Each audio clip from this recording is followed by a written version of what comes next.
बिस्मिल्लाहिर्रहमानिर्रहीम। अस्सलाम वालेकुम वीवर्स, आप देख रहे हैं सऊदी उर्दू न्यूज़ चैनल। इस वीडियो के ज़रिए आपसे बहुत अहम मालूमात शेयर की जा रही हैं। वीडियो मुकम्मल देखिएगा, लाइक करके दोस्तों से ज़्यादा शेयर भी कीजिएगा। अमरीकी सदर डोनाल्ड ट्रंप की जानिब से ईरान के साथ 2 हफ्तों की जंग बंदी के ऐलान के बाद मिडल ईस्ट में एक नाजुक सूरत हाल पैदा हो गई है। अमरीका और ईरान ने इस मुआहदे को फतह करार दिया है, लेकिन इसराइल की नाराजगी और लबनान में जारी बदतरीन कशीदगी इस अमन की राह में बड़ी रुकावट बन रही है। वॉल स्ट्रीट जर्नल की रिपोर्ट के मुताबिक इसराइल ने ईरान के खिलाफ अपने हमले रोक दिए हैं, लेकिन लबनान में हिजबुल्लाह के खिलाफ फौजी कार्रवाइयां जारी रखने का ऐलान किया है। तल अबीब का कहना है कि अमरीका और ईरान के दरमियान ये मुआहदा लबनान को शामिल नहीं करता। नतीजतन ईरान ने शदीद एहतजाज किया और आबनाए हरम्स में जहाज रानी रोकने का इकदाम किया, जिससे आलमी तेल की सप्लाई मुतासिर होने का खतरा पैदा हो गया है। अमरीकी वजीर दिफा पैट हेगस्ट ने वाज़ेह किया कि ईरान का मिसाइल प्रोग्राम अमली तौर पर तबाह हो चुका है और फतह अमरीकी फौज की है। सदर ट्रंप ने सोशल मीडिया पर लिखा कि ये दो तरफ से जंग बंदी है, इस शर्त पर कि आबनाए हरम्स फौरी तौर पर खोल दिया जाए। उन्होंने ईरान की 10 नुकाती तजवीज़ को मुज़ाकरात की बुनियाद करार दिया है।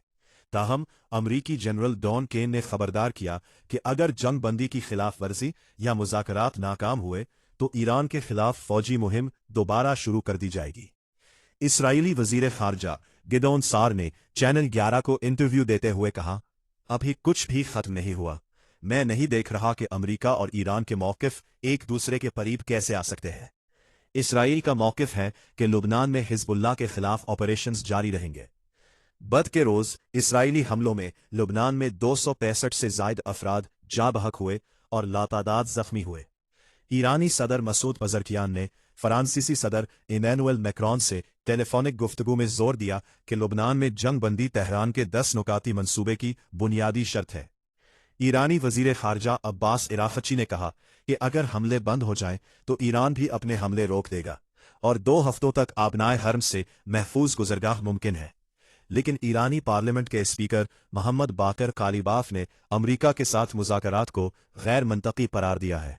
अमरीकी नायब सदर जेडी वेनिस ने ईरान पर जोर दिया कि वो लुबनान की वजह से मुआहिदा ख़त्म न करे। उनका कहना था कि अमरीका ने कभी लुबनान को इस जंग बंदी का हिस्सा बनाने का वादा नहीं किया। वेनिस हफ्ते के रोज़ इस्लामाबाद में ईरान के साथ होने वाले मुज़ाकरात की क़यादत करेंगे, जिसमें स्टीव वुडकॉफ और जेरेड इश्नर भी शामिल होंगे।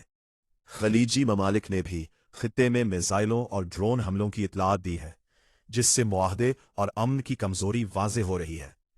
बहरी ज़राए के मुताबिक आबनाए हरम्स में जहाज़ों को ईरानी पैगामात मौसूल हो रहे हैं, जिनमें पेशगी इजाज़त का मुतालबा किया जा रहा है और इजाज़त ना लेने वाले जहाज़ों को निशाना बनाने की धमकी दी गई है। अमरीकी वज़ीर दिफा का दावा है कि आबनाए हरम्स खुला है और तिजारत जारी रहेगी, जबकि ईरानी मीडिया इसकी तरदीद कर रहा है। रिपब्लिकन सेनेटर लिंडसी ग्राहम समेत ट्रंप के हामी भी जंग बंदी की बाज़ शराइत पर तनकीद कर रहे हैं और उन्हें तेहरान के लिए कबल वक्त रायतें करार दे रहे हैं। ये सूरत हाल जाहिर कर रही है कि फायर बंदी के ऐलान के बावजूद इलाकाई अमन इंतहाई नाजुक से गुजर रहा है। जुम्मे को इस्लामाबाद में शुरू होने वाले मुज़ाकरात इस मुआहदे की पायदारी का इम्तिहान होंगे। सवाल यह है कि क्या लुबनान का मसला हल होगा? क्या आबनाए हरम्स मुकम्मल तौर पर खुल जाएगी? और क्या इसराइल इस अमल में शामिल होगा? ताज़ा तरीन अपडेट्स के लिए चैनल को सब्सक्राइब करें, बेल आइकन दबाएं और कमेंट्स में अपनी राय ज़रूर शेयर करें। लाइक शेयर करना ना भूलिएगा।